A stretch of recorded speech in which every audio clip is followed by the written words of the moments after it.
(1월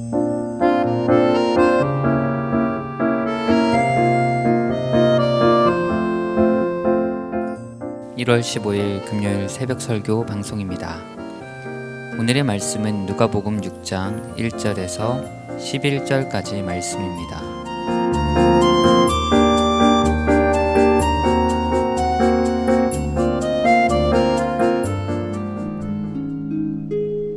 안식일에 예수께서 밀밭 사이로 지나가실새 제자들이 이삭을 잘라 손으로 비비어 먹으니 어떤 바리새인들이 말하되, 어찌하여 안식일에 하지 못할 일을 하느냐?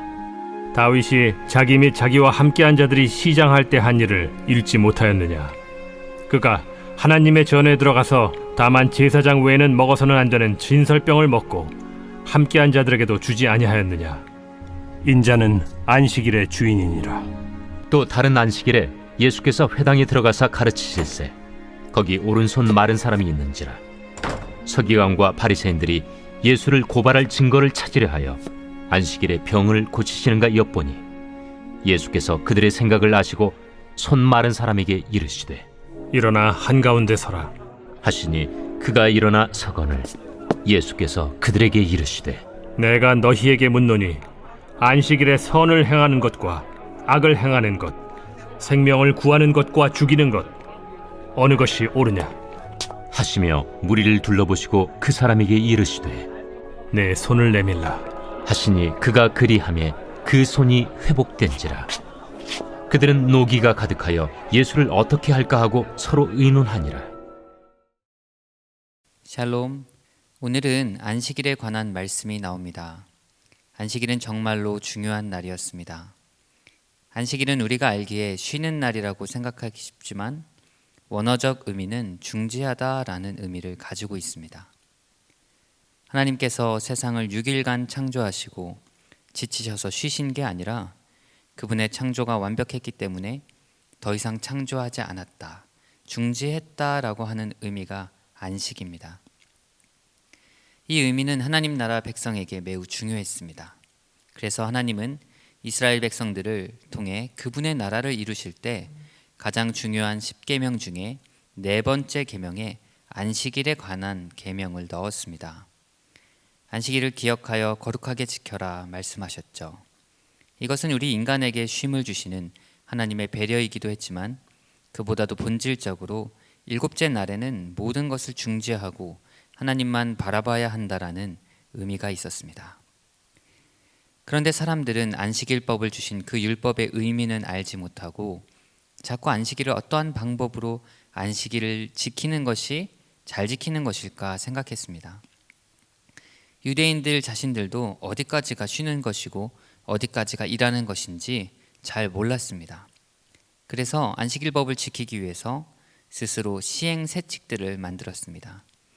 그것은 몇백 가지나 되는데요. 그 중에 몇 가지 예만 들면 이렇습니다. 유대인들은 안식일에 바늘을 옷에 꽂고 다니면 안 된다. 그것은 물건을 운반하는 죄를 범한 것이다. 옷은 입어도 되지만 바늘을 꼽아서는 안 된다라는 것이죠. 식사 중에 식탁보에 물이나 우유가 흘렀을 때 행주로 훔쳐내는 것은 허락되지만 씻거나 빠는 것은 금지한다. 또 안식일에 자동문을 사용해서는 안 된다. 안식일에 꽃 냄새를 맡을 수는 있지만 과일 냄새는 못 맡는다. 난방은 금한다. 그러나 이방인이 난방을 켜는 것은 허락한다. 이러한 것들이 엄청나게 많은 것입니다. 몇 가지만 들어도 이해가 안 되는 항목들이 많습니다. 스스로 만든 이러한 세부 규칙들로 인해서 안식일은 안식과 축복의 날이 아니라 오히려 속박을 주는 날이 되어버렸습니다. 보통 사람들은 어떠한 틀 안에 들어가면 안정감을 누리게 됩니다. 그래서 틀을 만들고 그 안에 들어가려고 하는 것이 사람들의 보통 속성입니다. 그런데 문제는 유대인들이 그 틀을 율법의 틀로 만들어 버린 것입니다. 자신들만 그 틀을 지키면 되는데 남들까지 그 틀을 강요하게 되는 것이죠. 그들은 율법 안에 남아있는 정신보다는 겉껍데기를 중요하게 생각했습니다. 그것으로 사람을 재고 판단하고 정죄하기까지 이르렀습니다. 그래서 오늘 서기관들과 바리새인들은 어떤 오류를 범하게 됩니까? 말씀 자체이시고 말씀하시는 모든 것이 하나님의 말씀인 예수님을 지적질하는 황당한 해프닝이 벌어지게 되었습니다. 서기관들과 바리새인들은 굉장히 종교적인 열심이 있었던 사람들이었습니다. 종교적 열심은 그 마음의 중심이 하나님께 가 있을 때에는 선하고 바람직합니다. 그러나 그 열심을 다른 사람들에게 강요하기 시작할 때, 자신의 열심이 틀린 것이라고 생각하지 못할 때에는 자기와 다른 생각을 하는 사람들을 비판하고 정죄하게 됩니다. 그로 인해서 파가 나뉘게 되고 한 공동체는 분열되게 되는 아주 안 좋은 일들이, 악한 일들이 발생하게 됩니다. 따라서 우리는 늘 겸손해야 합니다. 나도 틀릴 수 있다. 내 생각이 틀릴 수 있다라는 생각을 갖는 것은 아주 소중한 겸손의 자세가 될 것입니다. 안식일에 예수님께서 밀밭 사이로 지나가시는데 제자들이 이삭을 잘라 손으로 비벼 먹었습니다. 레위기 23장 22절 말씀을 보면 하나님은 배고픈 사람, 가난한 사람들을 위해서 다음과 같이 말씀해 주었습니다. 너희 땅에 곡물을 벨 때에 밭 모퉁이까지 다 베지 말며 떨어진 것을 줍지 말고 그것을 가난한 자와 거류민을 위하여 남겨두라. 나는 너희의 하나님 여호와니라. 구약의 율법은 가난한 자들을 위해서 이삭을 남겨둘 것을 말씀하고 있습니다. 지금 제자들은 하나님이 정하신 율법의 혜택을 보았습니다. 하나님은 가난한 자들을 위해서 이러한 율법을 제정해 주셨습니다. 모든 사람을 사랑하신 하나님의 마음이 율법에 담겨져 있었습니다. 제자들은 가난했고 또 시장했습니다. 그런데 이 유대인들이 만들어 놓은 안식일에 해야 할 이 시행세칙 중에 안식일에 이삭을 주워 먹으면 안 된다라는 그러한 법들이 있었습니다. 누군가로부터 시작되었는지는 잘 모르지만 어떤 높은 사람들이 보기에 그것이 불경건해 보였습니다. 그래서 그러한 법을 만든 것입니다. 그것을 잘 지키면 거룩한 사람, 그것을 지키지 않으면 거룩하지 못한 사람, 나누어 놓은 것입니다. 그래서 예수님께 말합니다. 어찌하여 안식일에 하지 못할 일을 하느냐. 예수님에게 이런 말을 하다니요. 웃긴 일입니다. 그래도 예수님은 친절하게 바리새인들에게 대답해 줍니다. 너희가 그토록 좋아하고 따르는 너희 조상 다윗도 그의 신하들과 함께 배가 고파서 죽도록 허기져서 힘들어했을 때 하나님의 전에 들어가서 제사장만 먹어야 하는 율법을 어기고 다윗 자신도 먹고 다른 사람들에게 나누어 주었다 말씀을 하신 것입니다. 왜 예수님이 지금 다윗에 대한 이야기를 하셨을까요? 왜냐하면 지금 다윗보다 더 큰 이가 여기 있음을 말하기 위해서였습니다. 그러면서 내가 안식일의 주인이다. 내가 모든 율법의 주인이다. 예수님이 알려주었습니다. 정작 너희가 안식일의 주인인 나도 모르면서 무슨 율법을 운운하는 것이냐 말씀한 것입니다. 오늘 본문에 보면 두 번째 스토리도 안식일에 관한 이야기입니다. 여기에 서기관들과 바리새인들이 나오는데 이들은 예수님이 안식일에 병을 고치면 트집을 잡으려고 매의 눈으로 예수님을 바라보고 있었습니다. 그러자 예수님은 그들의 생각을 아시고 보란듯이 그들 앞에서 손에 장애를 가진 사람을 일으켜 한가운데에 세우십니다. 그리고 나서 그를 고쳐주십니다. 고쳐주실 때에 이렇게 말씀하셨습니다. 내가 너희에게 묻노니 안식일에 선을 행하는 것과 악을 행하는 것, 생명을 구하는 것과 죽이는 것, 어느 것이 옳으냐? 물으셨습니다. 예수님이 말씀하신 안식일의 본질은 생명을 살리는 날이었습니다. 너희들이 가지고 있는 어떠한 생각의 틀보다 율법의 조항들보다 생명이 더 중요하다 말씀하신 것입니다. 바리새인들은 생명을 존중하지 못했습니다. 사람을 생각하지 못했습니다. 율법의 틀 안에 갇혀 살다 보니까 정작 중요한 사람을 생각하지 못한 것이죠.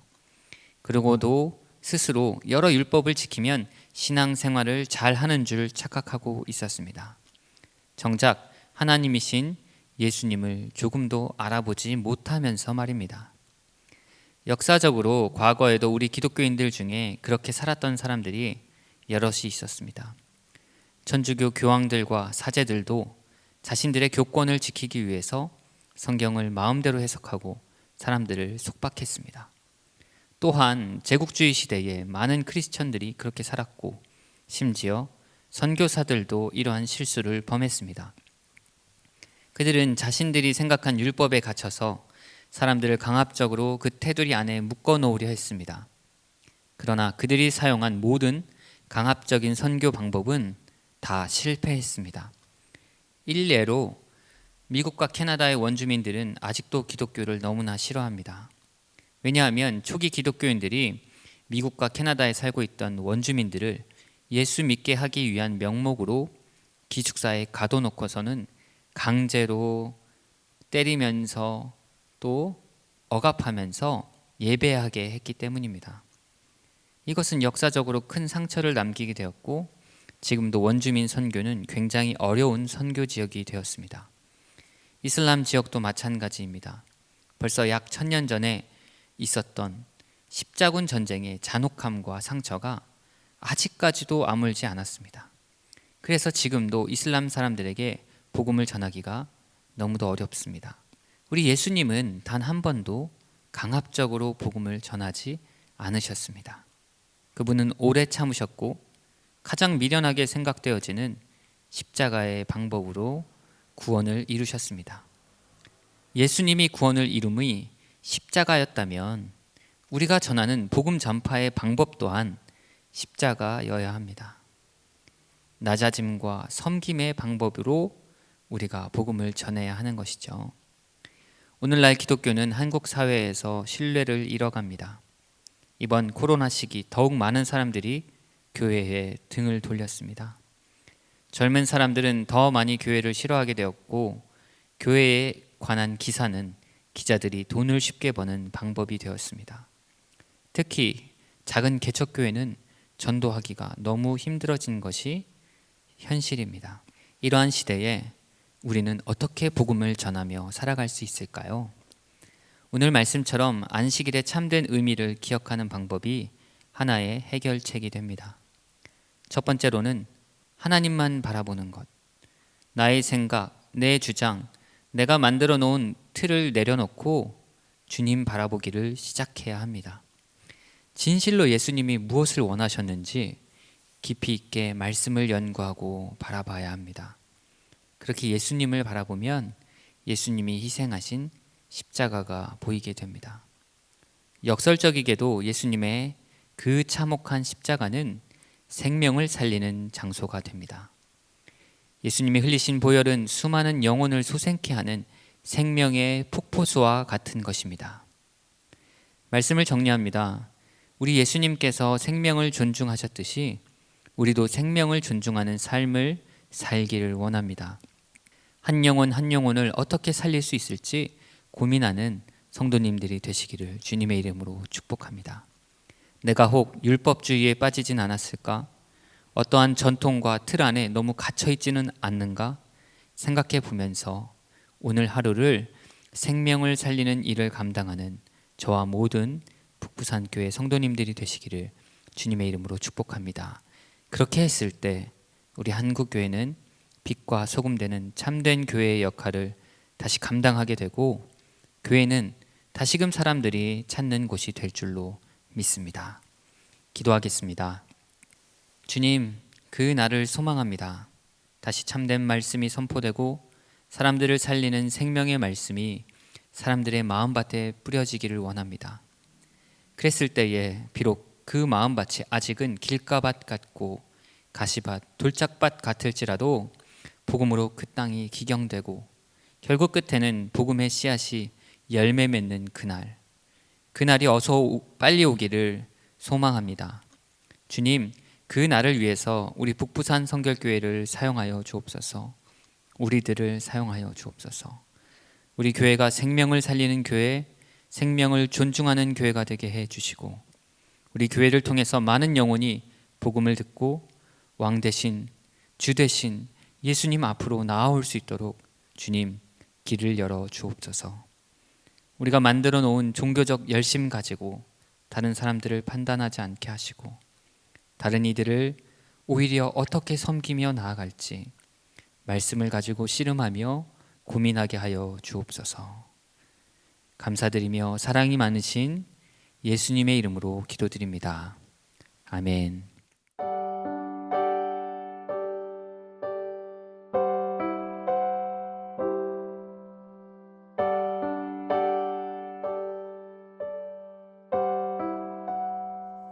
나의 주님께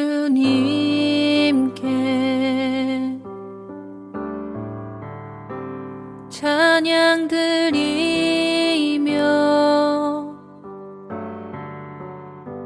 그 크신 사랑 주 임재 감사해.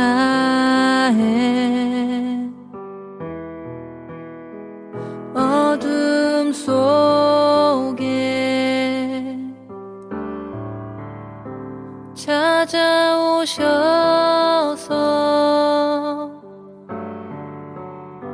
주님의 영광 보게 하시네.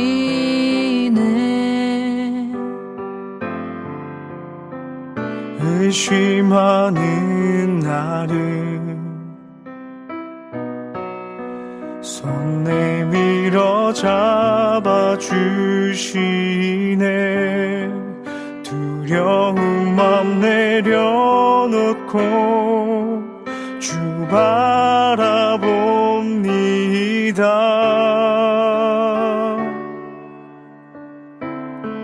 주님을 보게 하소서. 나를 붙드소서. 내 뜻과 내 생각 내려놓고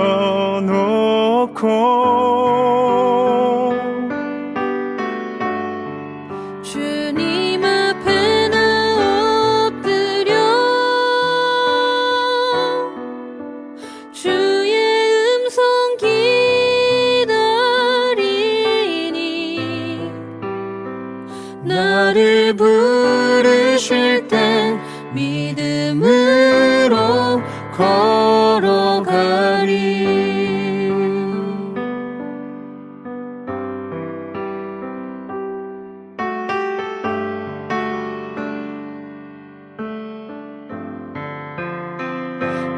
의심하는 나를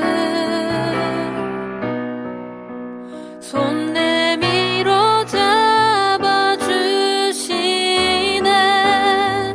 두려운 맘 내려놓고 주 바라봅니다.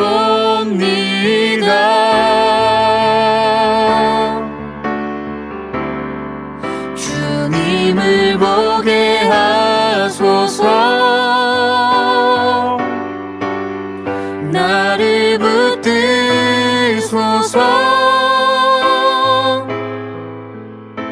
내 뜻과 내 생각 내려놓고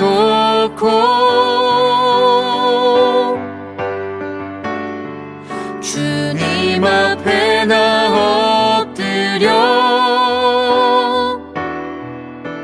주의 음성 기다리니 나를 부르실 때 믿음을